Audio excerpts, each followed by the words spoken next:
Lorsque je vous parlerai de l'espace de travail ou de la feuille de calcul, il s'agit de l'intersection entre les lignes et les colonnes multiples que vous trouverez dans cet espace.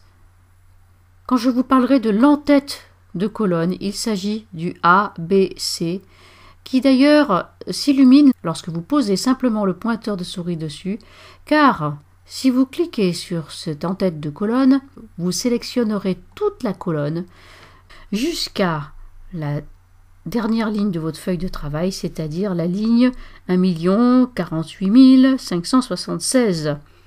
Vous avez vu l'étendue de la feuille de calcul et ce n'est que l'ensemble des lignes. Remontons en haut de tableau. Dans la partie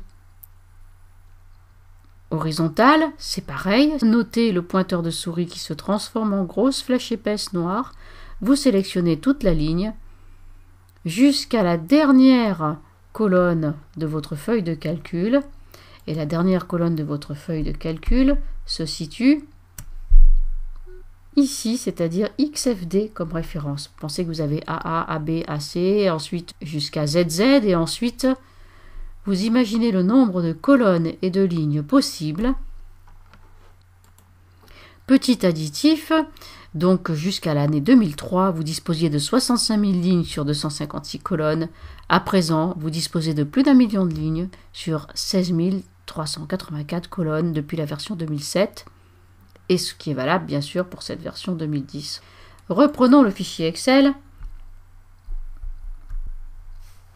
Pour les déplacements entre les lignes et les colonnes, nous verrons plus tard. Pour l'instant, je vous parle des entêtes de colonnes, des entêtes de lignes et des cellules. Une cellule, c'est l'intersection entre une ligne et une colonne. Lorsque je vous parlerai de l'adresse ou de la référence d'une cellule, il s'agira de son intitulé, B12 par exemple, je vous dirai, vous cliquerez en B12, cela donnera ça. Cliquez en A3, cela donnera ça. Enfin, je vous parlerai du sélecteur de feuilles. Le sélecteur de feuilles, c'est un petit bouton qui n'a pas de nom.